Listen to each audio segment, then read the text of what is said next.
चाहे वे के बेटे की थाली खींच ले, गरीब के बेटे की थाली खींच ले, लेकिन एक महादलित की तो सारी की सारी पूंजी, सारा पुण्य खींच करके ले लिया। भाइयों बहनों, तब मुझे लगा कि शायद डीएनए में कोई गड़बड़ है। ये सारे नेता कभी न कभी उनके साथ कंधे से कंधा मिलाकर के काम किया है। उनके साथ क्या किया? क्या भाइयों बहनों, अब भी लोकतंत्र के इस डीएनए को आप नहीं समझ पाएंगे क्या? अब आप समझ लीजिए इन लोगों का स्तर कितना नीचे जा चुका है। ये हमारे डीएनए को चुनौती दे रहे हैं। गडकरी साहब ने बिहार के डीएनए के बारे में कहा था कि इसमें कास्टिज्म है, और इन्होंने मेरे डीएनए पर कहा हम बिहारी हैं, और हमारे डीएनए की बात उन्होंने कही है। ये बिहारियों को अपमानित करते हैं, जलील करते हैं। तो नमस्कार, पेश आज का न्यूज पॉइंट। बड़े दिनों बाद आपसे मुलाकात हो रही है। पहले थोड़ा सा समय अलग निकालने के लिए आपसे क्षमा। अब आज का विषय यह है कि साहब, कोई वैज्ञानिक ये नहीं चर्चा कर रहे डीएनए के बारे में। डीएनए के बारे में चर्चा करवा रहे हैं या कर रहे हैं दो नेता, एक नरेंद्र मोदी और दूसरे नीतीश कुमार। दोनों एक समय दोनों की पार्टियां साथ रही हैं। ये नहीं कह सकता मैं कतई भी कि दोनों साथ कभी भी रहे हैं। दोनों का टकराव पुराना है। अब लेकिन ये बड़ा दिलचस्प मामला है साहब। डीएनए किसका कितना अच्छा है, इस पर चर्चा हो रही है। और अब नीतीश कुमार जी, मैं ये अपनी रिसर्च में पढ़ रहा था तो वो ये कह रहे हैं कि साहब 50 लाख जो है वो लोगों का बिहार के हस्ताक्षर अभियान के माध्यम से वो साबित करेंगे कि उनका डीएनए क्या है, और उसका सैंपल टेस्ट करवा ले नरेंद्र मोदी। तो बड़ी दिलचस्प सी ये स्थिति है। दो प्रश्न मेरे मन में आते हैं इससे। पहला ये कि क्या वाकई ये बिहार की गिरती हुई राजनीति का एक नमूना है? क्या स्थिति इससे खराब होगी बयानबाजी में, या वाकई डीएनए के पीछे कोई अस्मिता का प्रश्न हो सकता है? ये सियासत भी बहुत हुई है इस मुल्क में। नरेंद्र मोदी ने खास तौर पर यह सियासत 12 साल की है गुजरात में। लेकिन जब नरेंद्र मोदी कह रहे हैं कि इनका डीएनए देखिए, तो क्या उनका सीधा सीधा मतलब यह है कि आप देखिए ये लोग किस तरह के लोग हैं या किस तरह के व्यक्ति हैं? अब किस तरह के व्यक्ति हैं, क्योंकि अलग अलग हैं। पहले सब साथ थे। ये आप लोग एक भी % अपने मन में कंफ्यूजन मत रखिएगा। पहले सब साथ थे। बड़ा जबरदस्त सफलता का गठबंधन था बीजेपी और नीतीश कुमार का। मेरे साथ उर्मिलेश जी मौजूद हैं, एक बहुत वरिष्ठ पत्रकार है, बिहार को बहुत बारीकियों से जानते और समझते हैं। केसी त्यागी साहब हैं, जिनके बारे में पहले भी हमेशा आपसे कहा है कि बहुत जानकार लोगों में से हैं इस सियासत के। और मुझे बताया जाए कि अनिल बलूनी साहब, जो कि स्पोक्स पर्सन है भारतीय जनता पार्टी के, वो थोड़ी देर में जुड़ेंगे।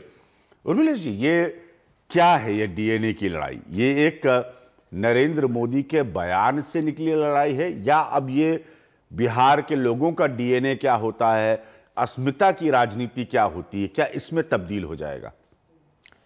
देखिए, जिस तरह से आदरणीय प्रधानमंत्री जी ने बिहार की पहली जो रैली उनकी हुई हाल के दिनों में मुजफ्फरपुर की रैली में, वहां ये बात कही, और उसको उसी दिन रिएक्ट किया था नीतीश कुमार जी ने। दूसरे और नेताओं ने भी रिएक्ट किया, लेकिन कुछ दिन बाद फिर लगा उनको कि इसे और इस पर और जोर दिया जाना चाहिए।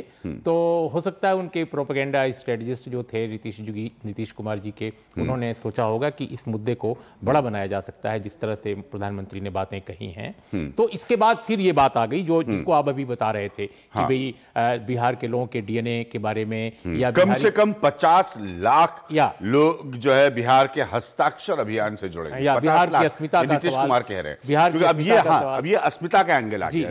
लेकिन अभिज्ञान उसके ठीक बाद कुछ ही दिन के अंतर में हुआ ये कि जो गया की रैली हुई, प्रधानमंत्री जी फिर काफी बोले, और जिस तरह की बात बोले, जिस तरह के मुहावरे, जिस तरह के जुमले उभरे, जिस तरह की शब्दावली का इस्तेमाल हुआ, वो मुझे लगता है कि नीतीश कुमार को एक और मौका मिल गया है। ठीक है। और ये जो हो रहा है दोनों तरफ से, मैं नहीं कह रहा हूं कि एक तरफ से भी, भाई इन्होंने भी जो जवाब दिए हैं बहुत सारे, नीतीश कुमार जी ने, लालू प्रसाद जी ने, तो कुल मिलाकर मेरे को एक पत्रकार के रूप में एक चिंता ये सता रही है कि भाई बिहार जो इस देश का विपन्न गरीब राज्य कहा जाता है, पिछड़ा राज्य कहा जाता है, लेकिन सियासत के मामले में, बौद्धिक मामले में, विचार के मामले में इस देश का अगुवा राज्य कहा जाता है। कहा जाता है कि बिहार शोज द वे।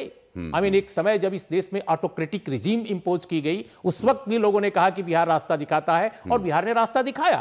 तो बिहार की बौद्धिक मनीषा हमेशा चुनौती विहीन रही है और पूरे देश के लिए एक मार्गदर्शक रही है। अब सवाल इस बात का है कि क्या बिहार के चुनाव को बड़े नेता देश के जाकर उसके विमर्श को, उसके पूरे डिस्कोर्स को डाइवर्ट कर रहे हैं, डिरेल कर रहे हैं? क्या कोई और मुद्दा नहीं है? क्या विकास के बारे में? क्योंकि मैं आऊंगा इस पॉइंट पे, ये अच्छा पॉइंट आपने रखा है, क्यों इस तरह की भाषा का इस्तेमाल हो रहा है? बात है अक्सर भाषा का जो स्तर है, उत्तर प्रदेश और बिहार के संदर्भ में अक्सर ये बात उठती है कि सियासी तौर पर तो बड़े तरक्कीशुदा है, लेकिन वैसी तरक्की में हमेशा पीछे रह गए। तो ये बड़ा अच्छा पॉइंट है। त्यागी साहब, आपसे जानना चाहूंगा कि वाकई क्या ये नरेंद्र मोदी के बाद जो नीतीश कुमार का रिएक्शन है, उनकी प्रतिक्रिया है, और 50 लाख लोगों के, बिहार के लोगों के हस्ताक्षर की बात है, क्या ये अब अस्मिता का प्रश्न है? ये शुरू तो हुआ कि किसका कैसा डीएनए है, लेकिन अब क्या ये अस्मिता के प्रश्न पर आ रहा है?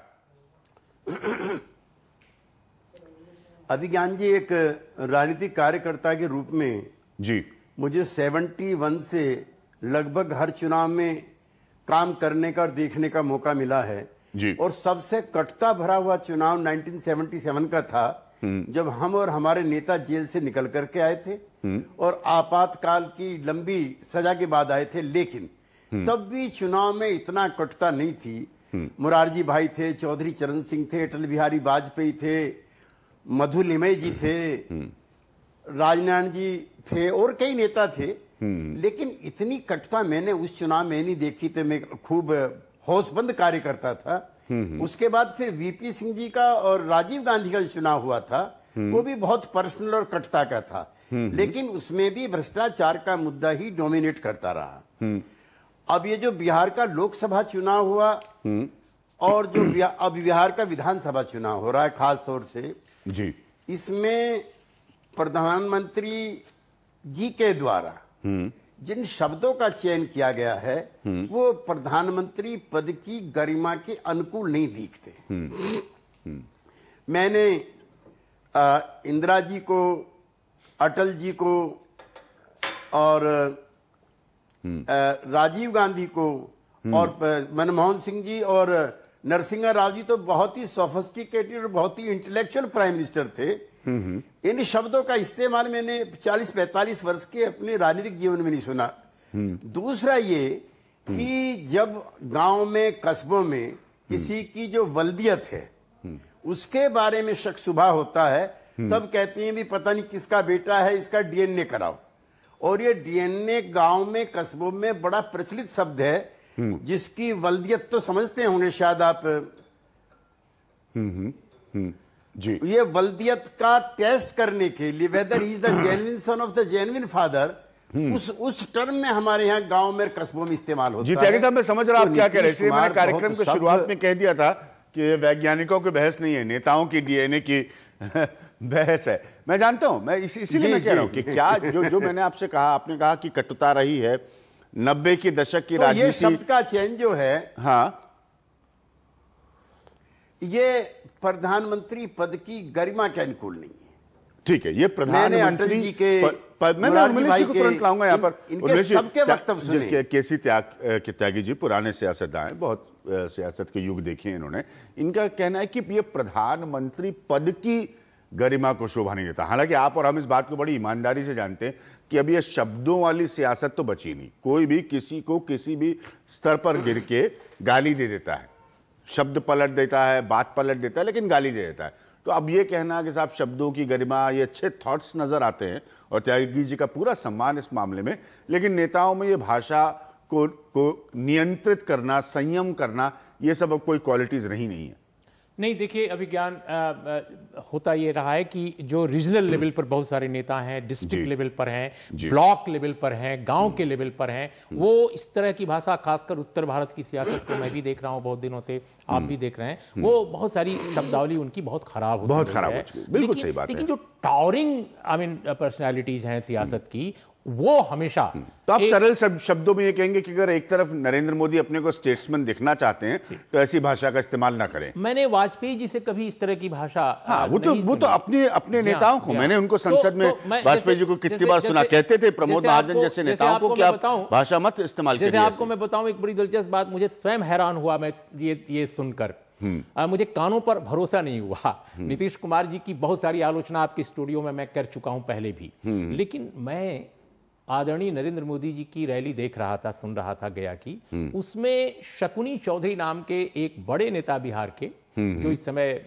संभवतः भाजपा अलायंस के साथ हैं, उन्होंने उस रैली के मंच पे कहा कि वो लुच्चे मुख्यमंत्री हैं, वो चरित्रहीन मुख्यमंत्री हैं। अब ये जो भाषा है, एक बड़े नेता वो हैं, प्रधानमंत्री की रैली के मंच से बोल रहे हैं, आई मीन ये हॉरिबल है। और मैं समझता हूं कि ये पूरे देश की सियासत की जो एक सोच है, जो एक विमर्श है, जो एक भाषा संस्कार है, उसको खराब करती है। और अगर प्रधानमंत्री जी उस पर नियंत्रण नहीं करते, स्वयं वहीं उसी तो छुट भैया नहीं तो और बोलेंगे, तो मुझे लगता है इससे और माहौल खराब होगा। और अभी तो चुनाव की सरगर्मी शुरू होनी है, अभी तो ये केवल आगाज है, आगे क्या होगा मुझे खतरा नजर आ रहा है, और अच्छे कम से कम सूरत हाल नजर नहीं आ रहे हैं।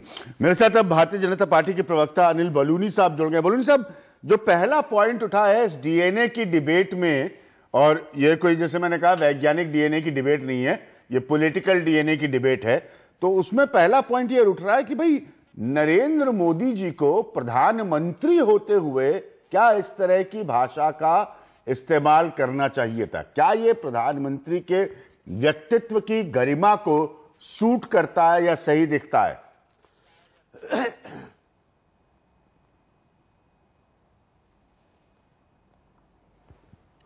शायद उनको नहीं सुन पा रहे हैं, हम वापस आने की कोशिश करेंगे। हाँ, तो आप ये कह रहे थे कि उससे फिर छुटभइये नेताओं को बढ़ावा मिलेगा, तो भाषा का स्तर और गिरता चला जाएगा। बिहार में नीतीश कुमार और लालू प्रसाद के गठबंधन के खिलाफ बीजेपी को या उस गठबंधन को कहने को काफी कुछ है, क्योंकि अगर ये सरकार इतने सालों से है नीतीश जी के नेतृत्व में, तो एंटी इनकम्बेंसी भी हो सकती है। वो कौन से इश्यूज हैं जिनको ट्रेस करना है, चिन्हित करना है, रेखांकित करना है, बहुत सारे मुद्दे हो सकते हैं। चिन्हित करना और रेखांकित करने के मामले में मेरे पास ट्रांसक्रिप्ट्स हैं कि क्या क्या कहा नरेंद्र मोदी ने। ये जो भाषा तो उन्होंने मूलतः इस बात पर जोर दिया कि भाई उन्होंने लगी हुई थाली जो है वो खींच ली। तो भोजन जो हम सब जानते हैं एक विवादित घटना थी सियासत की, कई बार कहा जा चुका है, तो उससे करते करते उन्होंने कंटिन्यूएशन में आगे बढ़ते हुए कहा कि देखिए साहब, इन लोगों का डीएनए किस तरह का है, अपने लोगों को धोखा दे देते हैं। लेकिन अभिज्ञान, मैं एक बात बताऊं, जब प्रधानमंत्री जी पिछली बार लोकसभा चुनाव में गए थे, उनकी वाणी से, उनके भाषण से बहुत सुंदर नारे निकले थे। ठीक है, एक खूबसूरत नारा था जो देश को पूरा अट्रैक्ट किया, मैं भी बहुत प्रभावित हुआ। न खाने देंगे, न खाएंगे, न खाने देंगे, सबका साथ सबका विकास। अभी तो कह रहे थाली छिन गई। हम तो एक्सपेक्ट कर रहे हैं कि इतने खूबसूरत नारे और सामने आते बिहार के कॉन्टेक्स्ट में, वो क्यों नहीं आ रहे हैं? सवाल इस बात का है, क्यों ये जो आपस की छोटी छोटी बातें हैं, जो शब्दावली कहीं गिर रही है, कहीं विचार कम हो रहे हैं, आखिर विचार क्यों सिमट रहे हैं? ठीक है, हम कोशिश कर रहे थे लगातार, क्यों इतने खराब निकल रहे हैं? फिर मैं त्यागी जी के पास जाऊंगा। अनिल बलूनी साहब, अगर आप मुझे सुन सकते हैं, सीधा सा प्रश्न यहां पर, जैसे मैंने कहा पॉलिटिकल डीएनए की डिबेट में उठ रहा है कि क्या प्रधानमंत्री को शोभा देता है पॉलिटिकल डिस्कोर्स को इस स्तर पर गिराना, प्रधानमंत्री को? देखिए अभिज्ञान जी, पहले पूरे मामले, आपको आवाज आ रही है? हाँ, आ रही, हम सुन सकते हैं जी। लेकिन अभिज्ञान जी, अब इतना ज्यादा एको कर रहा है कि अब मैं कैसे बोलूंगा इस पे? आप बोलिए अभिज्ञान जी, मैं अपना जी मैं समझ रहा हूं आपकी तकलीफ। थोड़ा तकनीक है, मेरे नियंत्रण के बाहर है, आप अपनी बात रखिए, हम उसको उसी दौरान ठीक करने की कोशिश करेंगे। अभिज्ञान जी, असली में इस पूरे जो मामला है, इसके पीछे क्या है? देखिए, जनता दल यूनाइटेड और जो इनका जो गठबंधन है, ये चुनाव में पूरी तरह से हताश है। और ये आखिरी जो आखिरी प्रयास होता है, जो डूबता हुआ आदमी आखिरी प्रयास करता है, ये वो प्रयास है। मामले को कहां से, देखिए इतने साल की इनकी सरकार है और नीतीश कुमार अपने आप को सुशासन बाबू और तरह तरह के शब्दों से अलंकृत खुद ही करते रहे हैं, लेकिन आप बताइए कि आज उनके पास कुछ बताने के लिए नहीं है और इसलिए इस तरह की चीजों पे किसी तरह से इमोशनल गेम खेला जाए, किसी तरह से इस तरह का मामला बनाया जाए, वो मामला है। प्रधानमंत्री जी ने जिस डीएनए की बात की थी, जिस तरह की बात की थी, उससे जिस तरफ ये ले जा रहे हैं वो मामला नहीं है। लेकिन देखिए मुजफ्फरपुर की रैली हुई, मैं शायद आपका ही टीवी चैनल देख रहा था, उसमें आपके संवाददाता ने गया की रैली में भी कहा कि जो 2014 के लोकसभा के चुनाव थे उससे भी कहीं ज्यादा सफल रैलियां थी, उत्साह उतना ही उससे भी अधिक उत्साह दिख रहा था। तो निश्चित तौर पे घबराहट में नीतीश कुमार और उनके गठबंधन ने इस तरह की चीजें इमोशनल कार्ड खेलने की कोशिश की है, लेकिन मैं आपको विश्वास दिलाता हूं इस इमोशनल कार्ड से कुछ नहीं होने वाला। भारतीय जनता पार्टी एक बड़ी जीत की ओर बढ़ रही है और नीतीश कुमार हताशा में कदम उठा रहे हैं, इस तरीके की बात कर रहे हैं, तो मेरे को लगता नहीं इस पे कोई बहुत बड़ी बात है। नीतीश कुमार हताशा में कदम उठा रहे हैं, आपकी दलील है। मेरा प्रश्न यह था कि क्या प्रधानमंत्री को बहस को, बातचीत को, बयान को, नारे को, रैली को इस स्तर पर संबोधित करना चाहिए? ये सवाल उठ रहा है। आज प्रश्न डीएनए का है कि आप अपना डीएनए बताइए। वैसे आप लोगों को सामान्य जानकारी के हिसाब से कह दूं उस डीएनए कि किसी का डीएनए पता करना समझते हैं, ये बड़ा प्रश्न पैदा कर देता है भाई।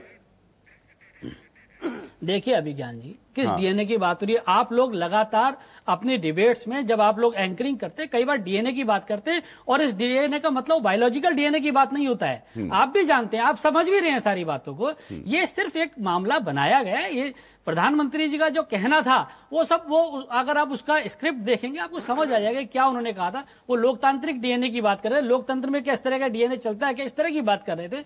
लेकिन आज मुद्दों का इतना अभाव है कि नीतीश कुमार ऐसे बातें कर रहे हैं और उनको लग रहा है शायद इसी से उनकी वैतरणी पार हो जाएगी, लेकिन अभिज्ञान जी उनकी वैतरणी पार नहीं होने वाली है। ये बात तय है। बिहार की जनता मन बना चुकी है और देखिएगा आप, आने वाला समय बताएगा कि बिहार में क्या होने वाला है।